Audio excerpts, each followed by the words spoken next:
Good evening, afternoon or morning. Movie Cat is at the microphone, and today I will tell you about the most scandalous film by Lars von Trier, Nymphomaniac.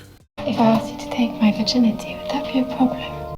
On a rainy evening, a man in his 60s, named Seligman, goes to the grocery store. On the way back, in an alley, he suddenly finds a battered, barely alive woman. For some reason, the stranger woman does not want Seligman to call an ambulance, and even more the police. When Seligman asks what does she want then, the woman replies that tea with milk. Seligman smiles and invites her to visit him at home. Seligman turns on a shower for her, gives her a clean shirt, lays fresh linen and, of course, pours tea with milk. For this, he asks the woman to share what was happened to her. The woman's name is Jo, and she claims that, first of all, Seligman is a ridiculous name, and secondly, she deserved all the troubles that happened to her because she is a bad person. Before judging, Seligman asks to slowly tell the whole story from the beginning. Jo agrees, and to make the story more interesting and, most importantly, more understandable, she decides to break her long story into chapters and draw a parallel in each of them with what she sees in Seligman's room. The first thing her eyes fall on is a fishing fly. Chapter 1. The completed angler. Jo admits that she is a nymphomaniac because already at the age of 2 she discovered in herself, as she puts it, a slit. By the age of 7, Jo had mastered masturbation by playing frogs with her friend B. Jo calls almost all the heroes of her story not by names, but by letters. Jo's mother was, in the words of the girl, a cold bitch who treated her and her husband with complete indifference. Her father was a doctor and the girl was very attached to him. Father took little Jo to the forest to look at the trees and told legends about each of them. The girl pretended every time that she forgot everything, so that her father would tell again. When the girl turned 15, she decided to lose her virginity and turned to a neighbor named Gerome. The guy was much more passionate about his moped than the girl. He poked her fast 5 times in front and 3 times in the back. Seligman interrupts the story awkwardly to find out how it all has to do with fishing. To help a little, he explains that the fly plays the role of bait in fishing. It should be bright and have a defenseless look. Jo says it's very similar to what she and her friend B did in their youth. They had a simple game, wearing an outfit called Fuck Me Right Now. The girls got on the train and whoever seduced more men to the final station won a bag of chocolates. Seligman concludes that all this is not enough to call herself a bad person. A child is sinless by definition, and Seligman does not think anyone was offended on trains. After making the tea, Seligman also serves the girl a bagel and a dessert fork. Jo finds it odd to use a fork to bake instead of eating it with hands. However, Seligman is not the first, and Jo knew another guy who did this. Chapter 2. Gerome. Jo started having sex with so many guys that she could hardly differ one from the other. She and B also created a kind of girls' club where they celebrated cult of the vagina, told stories about sex, and scorned love. In the end, B fell in love with one of her sexual partners, and Jo of course left the club, where the leader does not adhere to the main principle. Jo also tried to study to be a doctor, but somewhere in the section on how an abortion is done, she realized that she could not concentrate and dropped out of education. This is the only time her mother actually smiled, when she looked at her father and said, "I told you so." Then Jo decided to find a job, such as a secretary. Without abilities and professional skills, she was still hired by a small printing house, but only because Gerome was sitting in the director's chair, the same guy who took Jo's virginity. Her new boss, on the very first day of work, wanted to have sex with her in the elevator, but Jo refused. Then Gerome began to scold and humiliate her for any minor oversight at work.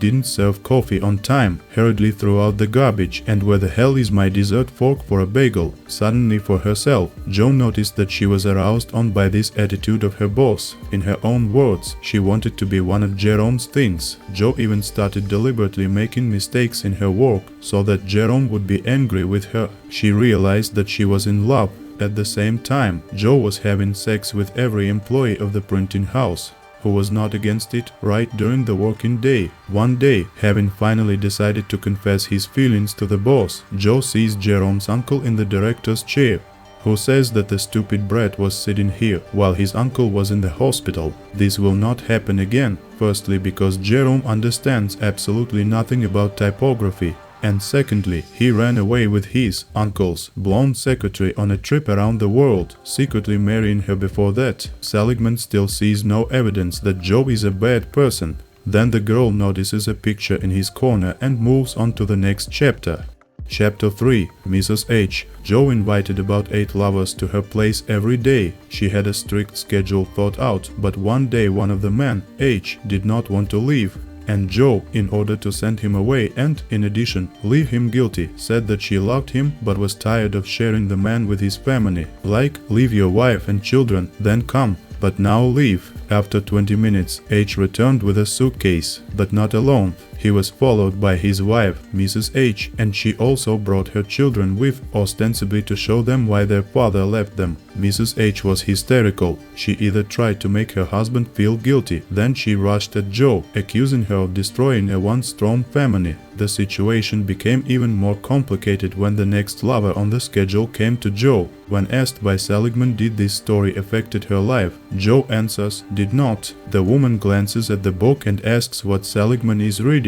Edgar Allan Poe, he replies. Seligman adds that the writer died in a terrible way, in bouts of delirium tremens. In such way it is possible to see the most terrible hallucinations, rats, snakes and cockroaches crawling out of the floor, and then the circulatory system fails. Joe says she knows about delirium tremens.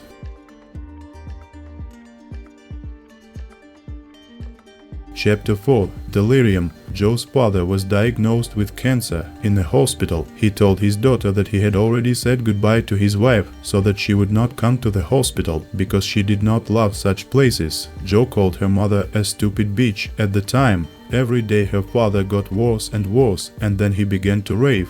All this time, Joe spent next to his bed. To distract her father a little, she asked him to tell legends about trees, as he did in childhood. When her father was dozing off the morphine, Joe would go to the back of the hospital to have sex with some doctor or nurse. One morning, her father died and Joe, looking at his body, suddenly became wet. Seligman does not consider Joe a bad person here either, because it sometimes happens that a critical situation often causes a sexual reaction. Joe says that she inherited a caliper from her father and, of course, began to use it for masturbation. Joe notices Seligman has a turntable.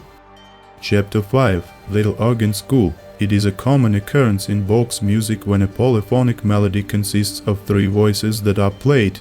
Pedals, left hand and right hand. The latter is called cantus firmus, and all sensuality is invested in it. Different in sound, but together they merge into an indescribable harmony. Joe had the same with her lovers. One was sweet to her, gentle, and his first goal was to satisfy the girl. The other, on the contrary, was domineering and even, one might say, rude. When the girl did not take lovers at home, she wandered aimlessly through the park. During one of these walks, she suddenly stumbles upon torn photos of Gerome, and then sees the guy himself. Gerome divorced that secretary, and she tore up photos from their travels in anger. Joe starts dating Gerome and of course having sex. Since Bach has 3 voices, Joe talks about 3 lovers. Gerome was the 3rd voice, thus the cantus firmus. Sex with him was special precisely because of Joe's feelings for him. Seligman loves the parallel of nymphomania with music, but is also skeptical about the fact that this is the 2nd time Joe has accidentally met Gerome.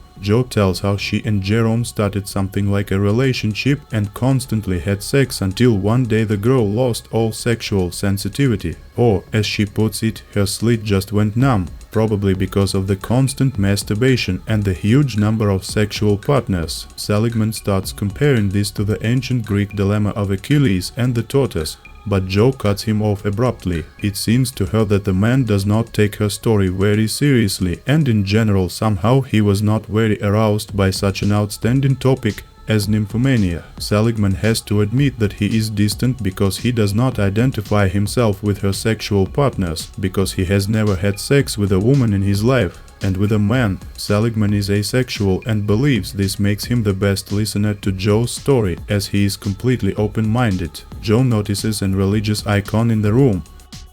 Chapter 6. Eastern and Western Churches, or Silent Duck. About the icon, Seligman says that it belongs to the Eastern Church, that is, the Orthodox. Seligman considers Orthodoxy a lighter and more humane branch of Christianity than Catholicism. In his opinion, if you make an imaginary path from Rome to the East, you can feel how you are moving from guilt and pain to joy and light. Jo says that her next part of the story is similar. It will only move in the opposite direction. The relationship with Gerome was wonderful. They had fun together, but sex remained a problem as the years went by and the sensitivity never returned. On this basis, Jo got a depression. Some time later, Jo gave birth to a boy and named Marcel. However, this did not improve her health and did not return her sensitivity. To try something new, Jo decided to have sex with a black African guy who does not speak English. He brought a friend with him, but nothing happened because they could not agree in what position they would have sex with the girl. Jo has gone further and started visiting a sadist she calls Kay. He worked without any stop words. After being verbally dominated, whipped, and even punched in the face by Kay, Jo became wet. Visits to Kay began to occur more and more often. One Christmas night, Gerome tried to keep Jo at home, saying he needed her and his son needed her even more. But Jo went to Kay, and when she returned, she did not find either Jo or Marcel. In order not to end the chapter on a sad note, Jo recalls that Kay once introduced her to one of the feasting techniques called silent duck. Pinched fingers resemble a duck, and due to the very nature of feasting, the duck is always silent. Chapter 7. The Mirror. Due to her excessive sex life, Jo has started to bleed profusely and she needs money for a doctor. In the office where she wanted to work, they knew about her nymphomania and sent her to a psychologist. But Jo did not get to talk with the therapist and she left. Later, Jo became pregnant again, but the hospital made a visit to a psychologist a condition for the abortion operation. Jo hated psychologists, but she was also terrified of giving birth. Using the knowledge gained in her youth in the medical college, she had an abortion on her own, miraculously surviving. The last attempt to improve life, there were groups for anonymous nymphomaniacs. After 3 weeks of sexual abstinence, Jo was about to tell the group members about her progress. But suddenly she saw a young reflection of herself in the mirror. Jo broke loose and accused the group of hypocrisy, because sex is great and there is nothing to abstain from it. Jo points out to Seligman that his monastic setting has run out of items to draw parallels with history, although, no, there is a stain in the shape of a gun on the wallpaper. Chapter 8. The Gun. Knowing about Jo's financial difficulties, one of her sexual partners, Elle, suggested that the girl start a small business, knocking people out of debt, using her experience in sex and sadomasochism, and thus finding the weaknesses of debtors if they cannot be intimidated by a baseball bat. The business was booming so much so that Jo even started to send £1,000 a month for her son anonymously. Given Jo's age and health, Elle insisted that she find a successor. P is a teenage girl who lived in an orphanage and was terribly complex because of her one congenital large ear. Jo began to come to her basketball games, show attention, and they began to chat. When P turned 18, she moved into Jo's apartment. Over time, Jo told P that she needed to raise a successor for the collection work. P was glad to hear this because she, flattered by such attention, had long been in love with Jo and would like to be useful to her. They started working together. One day, the debtor suddenly turned out to be an aged Gerome and Jo had to send P alone on a mission. Since Gerome promised to return the money in several installments, every week P went to him for the next payment. On one of those days, Jo realized that she was jealous of P and was driving to Jerome's house, where she really sees a girl and a man together in the window. The next day, Jo has tracked down the couple and decides to shoot Gerome in the alley, but forgets to load up the gun. Gerome brutally beats her in front of P, after which the girl offers him to have sex in front of Jo. Gerome is far more passionate about revenge than P, so he poked her fast 5 times in front and 3 times in the back. Pi then urinates on a bloodied Jo and the couple leave. After some time, Seligman will find beaten Jo. Now Jo has laid out the main proof that she is a bad person, because she wanted to take a life. Seligman disagrees here too. He believes that the woman forgot to cock the trigger because she subconsciously did not intend to kill. The story is over. Dawn comes and tired Jo falls asleep. Suddenly, Seligman returns to the room with his underpants down and tries to have sex with Jo. which is refused by her. The woman takes the gun. Shutter sound. Seligman exclaims, "But you fucked thousands of men." Shot. Joe packs her things and leaves the apartment.